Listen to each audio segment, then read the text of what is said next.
नमस्कार दर्शक तथा श्रोतावृन्द, स्वागत छ तपाईलाई नेपाली कथाको 973औं भिडियोमा। आजको भिडियोमा पनि भक्तप्रसाद भ्यागुताको नेपाल यात्रा कथा धुमधामको घुमघाम लिएर आएको छु। आशा छ तपाईलाई आजको भक्तप्रसाद भ्यागुताको यात्रा पनि मन पर्नेछ। भिडियोलाई अन्त्यसम्म हेरिदिनुहोला। प्रतिक्रिया भए कृपया कमेन्टमा उल्लेख गर्नुहोला। लागौं कथातर्फ।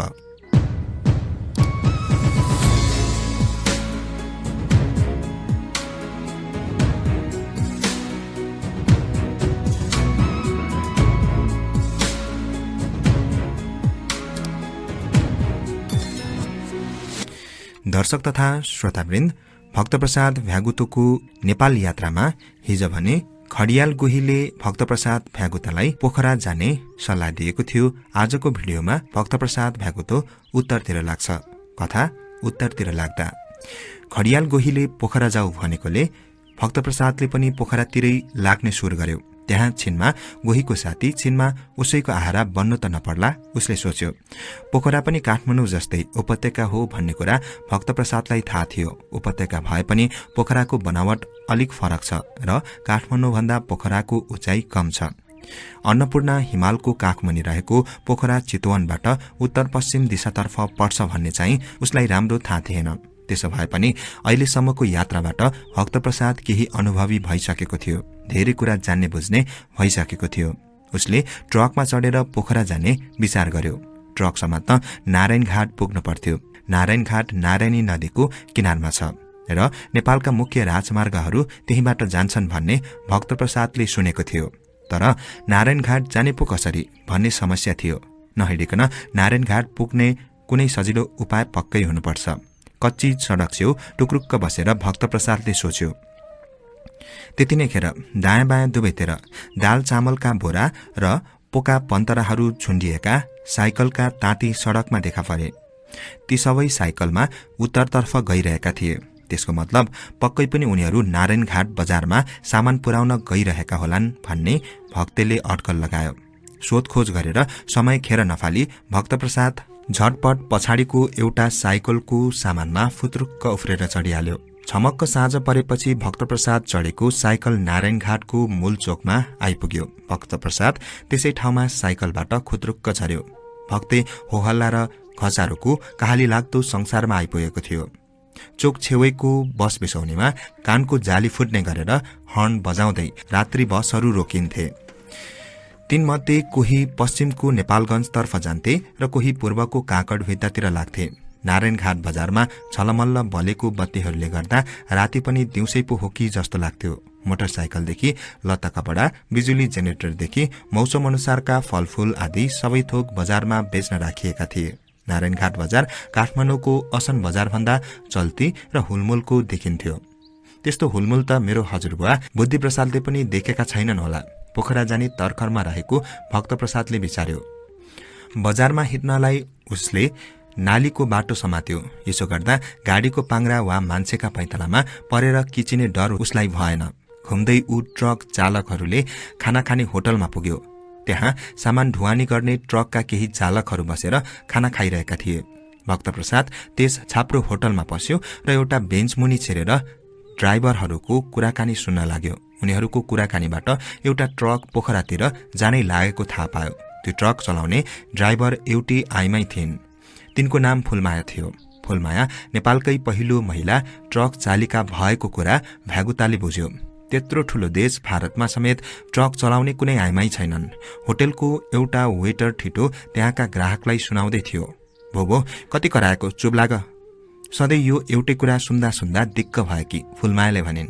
भक्तप्रसादले फुलमायालाई एक झल्को हेरिहाल्नु न त भनेर बेन्चमुनिबाट टाउको निकाल्यो।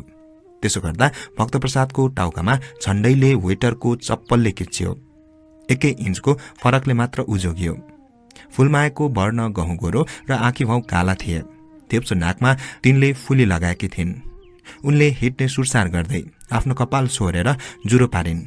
टेबलमा वेटरलाई बक्सिस छाडेर ल त भाइ भन्दै बाहिर निस्किन्। भक्तप्रसाद फुलमायालाई पछ्याउँदै गयो। बाहिर टन्न सामान लादिएको एउटा टाटा ट्रक खडा थियो। एउटा ठिटो खलासी छेउमै कुरिरहेको थियो। फुलमाया र उसले मिलेर ट्रकको पाङ्राको हावा, ब्याट्रीको पानी र बत्तीहरू जाँचे। फूलमायाले गाडीको ढोका के खोलेकी थिइन्। भक्तप्रसाद बुक्रुक्क उफ्रेर ड्राइभरको सिटमा गई बस्यो। फूलमायासँग आँखा जुदाउँदै उसले भन्यो, हेर फूलमाया, तिमी नेपालकै प्रथम महिला ट्रक ड्राइभर हौ भने म पनि नेपालको पहिलो यात्री भ्यागुतो हुँ। त्यसैले हामी मिल्नुपर्छ, बुझ्यौ? मलाई तिमी पोखरासम्म लगिदेऊ न है। बोल्ने भ्यागुतो देखेर फूलमाया पहिले त झसङ्ग भइन्, तर परिआउने जस्तोसुकै परिस्थितिलाई पनि बेहोर्न सक्ने गुण फूलमायामा थियो। एउटा कुशल गाडी चालकमा हुने गुण पनि त्यही हो। फूलमायाले भनिन्, कस्तो रमाइलो, तिमी त बोल्ने भ्यागुता पो रहेछौ। भइहाल्छ नि, म तिमीलाई पोखरा लैजान्छु। फूलमायाको मिठो वचनले भक्तप्रसाद ढुक्क भयो। तर राति ट्रकमा हिँड्दा जाडो हुन्छ, तिम्रो लुगा छ कि छैन? फूलमायाले सोधिन्। भक्तप्रसादले आफूले जीवनमा कहिल्यै लुगाको थरो पनि नलगाएको कुरा फूलमायालाई बतायो। केही छैन, लौ आऊ, म तिमीलाई लुगा किनिदिन्छु। यति भनेर भ्यागुतालाई लिएर फूलमाया पसलतिर लागिन्। तर राति अबेर भएकाले धेरै जसो पसलहरू बन्द भइसकेका थिए। एउटा टोपी पसल मात्रै खुला थियो। केही नहुनुभन्दा त टोपी भए पनि हुन्छ, फूलमायाले भनिन्। उनले रातो र हरियो धर्का भएको एउटा टोपी छानेर किनिन् अनि भक्तप्रसादको डल्लो टाउकामा लगाइदिन्। टोपीले भक्तप्रसादका आँखै छोपिए। बिचरा भ्यागुताले जीवनमा पहिलोपल्ट केही लगाएको थियो। भक्तप्रसादलाई हेरेर फूलमाया खितिती हाँसिन्। त्यसपछि उनीहरू ट्रकतिर फर्किए। फूलमाया आफू चालकको सिटमा बसिन् र एउटा हातले भक्तप्रसादलाई उचालेर प्यासेन्जर बस्ने सिटमा राखिन्। उसलाई बाटामा रमिता हेर्न सजिलो होस् भनेर सिटमाथि पनि एउटा स्टुल राखेर भक्तप्रसादलाई त्यसमा बसाइन्। खलासी चाहिँ ट्रकको पछाडिपट्टि सामानसितै बस्न गयो। दर्शक तथा श्रोतावृन्द, भक्तप्रसाद भ्यागुतोको नेपाल यात्राको क्रममा लागौं नदी र पर्वतहरू कथा श्रृङ्खलामा। फूलमायाको घर तराईको मलङ्गवामा पर्थ्यो। ट्रक चलाएर उनी देशका धेरै ठाउँमा पुगिसकेकी थिइन्। त्यसैले उनलाई धेरै कुराको ज्ञान थियो। नारायण घाटबाट हिँडेपछि उनले भक्तप्रसादलाई पोखरा जाने बाटोको जानकारी दिन थालिन्। यो बाटो नारायणी नदीको तिरैतिर जान्छ। अलि पर देवघाट पुगेपछि देब्रेतिरबाट काली गण्डकी आएर नारायणी नदीमा मिसिन्छ। त्यस ठाउँदेखि मासतिरको भागलाई त्रिशुली गंगा भनिन्छ। त्रिशुली गंगामा फेरि उत्तरतिरबाटै आएर सेती पनि मिसिएको छ। केही माथि गएपछि त्रिशुलीमा मर्स्याङ्दी नदी मिसिन आइपुग्छ। त्यही दोभाननिर काठमाडौँ र पोखरा जाने बाटो छुट्टिन्छ। पोखरा जानलाई ठूलो झोलुङ्गे पुल तर्नुपर्छ। नदी नालाको मात्रै गन्थन सुन्दा भक्तप्रसादलाई दिक्क लाग्यो होला भन्ठानेर फूलमाया मिठो भाका हालेर गीत गाउन थालिन्। उनले गाएका गीतहरू यिनै नदी नालाका बारेमा थिए। फूलमायाले बन्दीपुरे उकाली लामो मर्स्याङ्दी डुङ्गाले तरेर भन्ने गीत गाउन थाल्दा भक्तप्रसाद उग्न लागिसकेको थियो। बन्देपुर डाँडामा अवस्थित पुरानो बजार हो जो अहिले पोखरा काठमाडौँ राजमार्ग तल डुम्रेबाट जानाले अलगिएर रहेको छ। हिमाली टाकुरामा घामको पहिलो किरण देखिने बेलामा भक्तप्रसाद बिउजियो। उनीहरू पोखरा उपत्यकामा पसिसकेका थिए। तर पोखरा बजार आइपुग्न भने अझै बाँकी नै थियो। त्यहाँबाट देखिने हिमाल दृश्यहरू साह्रै मनमोहक थिए। भक्तप्रसादले काठमाडौँको इचङ्गो माथिको डाँडाबाट लाङटाङ हिमाल र गणेश हिमाल त देखेको थियो। तर त्यहाँबाट देखिने हिमालको दृश्य अलिक बेग्लै थियो। यसो हेर्दा हिमाली श्रृङ्खलाले पोखरालाई झ्वाप्पै छोपेको जस्तो लाग्थ्यो। फूलमायालाई हिमालहरूबारे पनि उत्तिकै जानकारी थियो। भर्खर घाम झुल्केको पर्वत बौद्ध हिमाल हो। त्यसपछि बायाँपट्टिको हात्तीको ढाँड जस्तो चुचुरो चाहिँ लमजुङ हिमाल हो। अनि त्यसैको छेउमा उभिएको अग्लो शिखर अन्नपूर्णा दोस्रो हो। सबैभन्दा पर एकदम बायाँ छेउमा देखिएको चाहिँ अन्नपूर्णा पहिलो हो। यहाँ देखा परेका मध्येको सबैभन्दा अग्लो शिखर त्यही हो। उनले भनिन्, हिजो खोलाका नाउँहरू सुनेर भक्ते जिल्ल परेको थियो। आज हिमालका नाउँ सुनेर ऊ अलमल्ल पर्यो। ऊ हेर त भक्ते, त्यो चाहिँ माछापुच्छ्रे हो। फूलमायाले एउटा चुचुरो देखाउँदै भनिन्। माछापुच्छ्रेको नाउँ त भक्तेले पनि सुनेको थियो। त्यसैले नाउँ लिन साथ उसले चनाको भएर झ्याल बाहिर हेर्यो। पिरामिड जस्तो आकारको कालो चट्टानमाथि र ठाउँ ठाउँमा हिउँ थोप्रिएको त्यस विशाल पर्वतलाई उसले सामुन्ने देख्यो। त्यो पर्वत कति अग्लो थियो भने त्यसलाई हेर्न यताउता टाउको उचाल्दा भक्तेको टोपी नै खस्यो। तर भक्तेले माछापुच्छ्रे शिखरलाई माछाको पुच्छर जस्तो पाएन। उसले फूलमायालाई सोधिहाल्यो, दिदी, यो त माछाको पुच्छर जस्तो देखिँदैन नि। खसेको टोपी एक हातले टिपेर भक्तेको थाप्लामा लगाइदिँदै फूलमायाले भनिन्, हत लाटा, सबैतिरबाट त्यस्तो देखिँदैन। तर पोखराबाट खान्द्रुक गाउँतिर गयो भने चाहिँ माछाकै पुच्छर जस्तो देखिन्छ। फूलमायाको कुरा जाँच्नलाई मात्रै भए पनि उसले घान्द्रुक जाने निश्चय गर्यो। उसले फूलमायालाई पनि आफ्नो अठोट सुनायो। पहिले पोखरा नै घुम अनि घान्द्रुक जाउलाऊ, फूलमायाले भनिन्। पोखरामा एउटा ठूलो ताल, शहरलाई चिरेर बगेको सेती नदी, महेन्द्र गुफा आदि हेर्न लायकका ठाउँहरू भएको कुरा फूलमायाले बताइन्। फूलमायाको ट्रक पोखरा शहरभित्र छिर्नासाथ भक्तलाई छटपटी हुन थाल्यो। उसलाई ट्रकबाट फुत्त हाम फालिहाल्नु जस्तो लाग्यो। कहाँ जाउँ कसो गरौँ जस्तो भयो। तर किन यस्तो भइरहेछ भन्ने उसलाई थाहै भएन। फूलमायाले उसको छटपटी भने बुझिहालिन्। नजिकै ठूलो तलाउ छ भनेर तिम्रो जिउलाई थाहा भइसक्यो जस्तो छ। तिमीले पानीमा खेल्न नपाएको धेरै दिन भयो होला, त्यसैले तिमीलाई पानीमा डुबुल्की मार्न छटपटी भइरहेछ। यति भनेर फूलमायाले फेवातालको नजिक लगेर ट्रक रोकिदिन्। भक्तप्रसादका लागि ढोका खोल्दै फूलमायाले भनिन्, फेरि भेटौँला है भक्ते, नदी र पर्वततिर यात्रा गर्दा होस पुर्याउनु, लजाऊ है।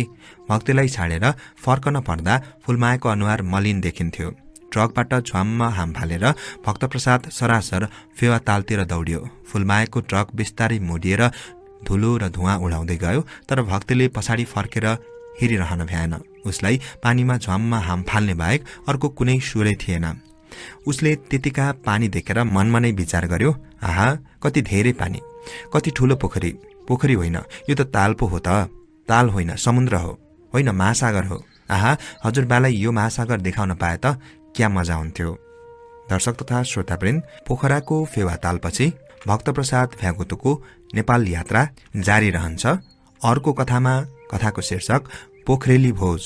भक्तप्रसाद त्यो महासागरतर्फ लम्किरहेकै बेला भक्तप्रसादकै जुम्ल्याहा भन्न सुहाउने एउटा भ्यागुत देखा पर्यो। भक्तप्रसादलाई लक्ष्य गर्दै ऊ करायो, यही पुट्के, मलाई नसोधी मेरो इलाकामा किन पसिस? त आफूलाई के ठान्छस्? तर उसलाई केही वास्ता नगरी भक्तप्रसाद तालको डिलमा पुग्यो र भुर्लुक्क उफ्रेर झ्वाममा पानीमा हाम फाल्यो। पहिले भित्रसम्म गोता लगायो र त्यसपछि पौडन थाल्यो अनि आनन्दले 2 हातको सिरानी लाएर उत्तान परेर तैरिरह्यो। लामो समयसम्म पानीमा तैरन नपाएको भक्तले आफ्नो शरीरलाई टन्न भिजाउने मौका पायो। त्यसपछि ऊ किनारमा रहेको हिलामा आएर बेसगरी लडीबुडी खेल्न थाल्यो। उसलाई त्यसरी हिलामा लडीबुडी खेल्न खुब मजा लाग्थ्यो। खेलको सुरुमा धेरै पछि मात्र उसलाई कसैले हेरिरहे झैं लाग्यो। नभन्दै ऊ जस्तै एउटा भ्यागुतो नजिकैको डुङ्गामाथि टुक्रुक्क बसेर उसैलाई हेरिरहेको थियो। भक्तप्रसादको आँखा जुत्ने बित्तिकै त्यो भ्यागुतो करायो, के गरे अर्काको ठाउँमा आएर? माफ गर है, यतिका पानी देखेर मन थाम्नै सकेन। तिमीसित सोध्न पनि बिर्से। भक्तले सफाई दियो, तिमी मेरो इलाकामा छौ। हाम्रो अनुहार मिलेर मात्रै हो, नत्र तिमीलाई अघि नै प्रहरी बोलाएर समात्न लाउँथे। देखिन त तिमी मेरो साक्कै दाजुभाइ जस्ता देखिन्छौ, तर खासमा तिमी को हौ? हिलामै बसी बसी भक्तप्रसादले छोटकरीमा आफ्नो यात्राको विवरण दियो र भन्यो, एक किसिमले हामी दाजुभाइ नै हौ। हाम्रो अनुहार मिलेको चाहिँ हामी एउटै जातिका भएकाले हो। हाम्रो जातिलाई वैज्ञानिकहरूले राणा टिक्रिना भन्दछन्। यो जाति गढवालदेखि सिक्किमसम्मको पूरै मध्य पहाडी भागमा पाइन्छ। भक्तप्रसादले निकै बुझक्कट भएर बतायो। भक्तको कुराले प्रजापति 3 छक्क परिरहेको थियो। त्यो देखेर भक्तले छनै जान्ने भएर थप्यो, यस्तै ठूलो अर्को ताल पश्चिम नेपालमा पनि छ, त्यसलाई राणा ताल भनिन्छ। त्यस तालमा संसारमा अन्त नपाइने भ्यागुताको एक जाति बस्दछ। त्यस जातिलाई वैज्ञानिकहरूले राणा राराको नाम दिएका छन्, बुझ्यौ? भक्तप्रसादको जवाफले पोखराको भ्यागुतोको चित्त बुझ्यो। उसो भए ठिकै छ, मेरो नाम प्रजापति पोखरेली हो, छोटकरीमा पिपी भने पनि हुन्छ, जस्तो तिम्रो नाम बिपी हो। यति भनेर प्रजापति पनि हिलामा हाम फाल्यो। उसलाई पनि भक्तप्रसादलाई जस्तै हिलामा लडीबुडी खेल्न मन पर्दो रहेछ। प्रजापतिको निधारमा एउटा खत थियो। त्यतिले गर्दा मात्रै ऊ र भक्तप्रसादलाई छुटिन्थ्यो। उनीहरू काठमाडौँ र पोखराका जीव जन्तु, मानिस र वातावरण बारे कुरा गर्न लागे। कुरा गर्दा गर्दै झमक्क साँझ परेको उनीहरूलाई पत्तै भएन। जुनकिरीहरू फाटफुट देखिन थाले अनि प्रजापति झसङ्ग भयो र भन्यो, ए झन्नै बिर्सेछु, जाउँ हिँड, आज भोज छ। पोखरेलीहरू 100औं वर्षदेखि फेवातालकै किनारमा रहँदै बस्दै आएका थिए। त्यस दिन पोखरेली खलकको रोपाईँको भोज थियो। मान्छेहरू बाली काटेर भित्राउने बेला दशैं मनाउँछन्, तर भ्यागुताहरूको दशैं भनेको रोपाईँकै बेला पर्छ, किनभने त्यस समयमा धान खेतमा प्रशस्त किरा फट्याङ्ग्रा पाइन्छन्। पहिले त भक्तप्रसाद पोखरेली भोजमा जान मानेको थिएन, तर पिपीले जोड गरेपछि भक्तै उसँग हिँड्यो। उनीहरू झलमल्ल बत्तीले उज्यालो भएको लेक साइड पुगे। त्यहाँ टन्न रेस्टोरा र लजहरू थिए। अहिलेको लेक साइडमा लज र रेस्टोराहरू बन्नु अघि धान खेत थियो भनी पिपीले बतायो। पोखरा आउने हजारौं पर्यटकहरू धेरै जसो यतैतिर बस्ने गर्छन्। अहिले अफ सिजन भएकाले धेरै पर्यटकहरू छैनन्। हामी जुन रेस्टोरा गए पनि हुन्छ, पिपीले भक्तलाई भन्यो। अफ सिजन भनेको के हो? भक्तले सोध्यो। पर्यटकहरूलाई पानी परेको मन पर्दैन क्या, त्यसैले उनीहरू वर्षायाममा पोखरा आउँदैनन्। उनीहरू आएनन् भने अफ सिजन हुन्छ। पानी परेको मन नपराउने प्राणी पनि हुँदा रहेछन् भन्ने सुन्दा भक्तलाई खुबै हाँसो उठ्यो। भक्ते र पिपी यस्तै कुरामा ठट्टा गर्दै एउटा रेस्टुराभित्र पसे। त्यहाँ पोखरेली खलकको पार्टी चलिरहेको थियो। एउटा भ्यागुते र्याप नामक धुन बजाउँदै थियो। त्यही धुनमा भ्यागुताहरू मस्तसँग नाच्दै थिए। ती मध्ये कति चाहिँ अझै पुच्छर झरी नसकेका फुच्चाहरू थिए। चाउरी परेका बुढाबुढीहरू पनि हुलमा उफ्रिरहेका देखिन्थे। त्यहाँका वेटरहरू भने मान्छेहरू नै थिए। उनीहरू चुरुम चुरुम हुने गरी फुटेका माखाहरू एउटा थालमा हालेर सबैतिर डुलाइरहेका थिए। भारतको बिहारदेखि झिकाइएका माखाका थरी थरीका परिकार बनाइएका थिए। तारेका माखा, भुटेका माखा, तेलमा साँधेका माखा, ग्रीन फ्लाइ सुप र फ्लाइ राइस के मात्रै थिएनन् र त्यहाँ। पोखरेली भ्यागुताहरूको चालढाल र टाँटवाद देखेर काठमाडौँको काठबाट आएको भक्तप्रसाद आश्चर्यचकित भयो। हातमा चिसो माके जुस लिएर ऊ एउटा कुनामा टुसुक्क बस्यो। संगीतको ताल झनझन तीव्र र चर्को हुँदै थियो। रात जति जति चिप्पिँदै गयो उति उति नै भ्यागुताहरू उफ्रदै थिए। मध्यराततिर त भ्यागुताहरू उफ्रेर रेस्टुराको दलिन छुने भइसकेका थिए। उनीहरू संगीतको सुरमा उफ्रिन्थे। दलिनमा ठक्कर खाँदै भुइँमा बजारिन्थे। पोखराका भ्यागुताहरू हेरी काठमाडौँका काठका भ्यागुताहरूको जीवनशैली कता हो कता फरक थियो। एउटै खलक भइकन पनि कत्रो भिन्नता। भक्तप्रसादले विचार गर्यो। पर्यटकहरूसँगको सरसंगत, देश विदेशको घुमाई र पैसाको आमदानीले गर्दा पोखराका भ्यागुताहरूको जीवनशैलीमा यसरी परिवर्तन आएको रहेछ भन्ने उसले लक काट्यो। प्राकृतिक विकास क्रममा भ्यागुताहरू अहिलेको अवस्थासम्म आइपुगेका थिए। जानेर होस् या अनजानमै होस्, पोखरेलीहरू यस विषयको क्रमलाई पनि उछिन्ने तर्खरमा देखिन्थे। यो कुरो ठिक हो या होइन भनी खुट्याउन सक्ने बुद्धि भक्तप्रसादको थिएन।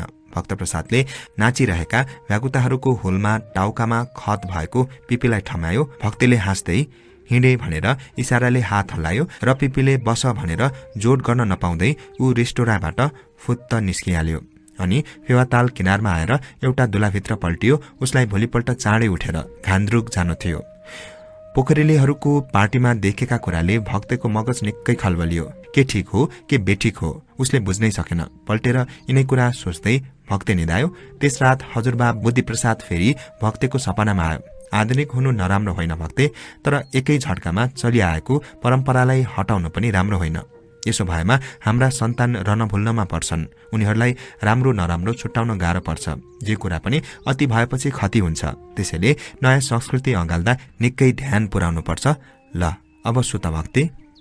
दर्शक तथा श्रोतावृन्द, भक्तप्रसाद भ्यागुतोको नेपाल यात्रा आजको लागि स्थगित गर्न चाहन्छु।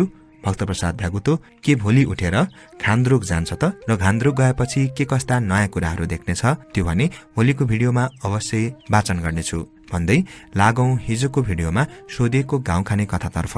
दर्शक तथा श्रोतावृन्द, हिजोको भिडियोमा सोधिएको गाउँ खाने कथा रहेको थियो लिखे त भन्दा म तिखे के हो, र यसको सही उत्तर हो सिस्नो।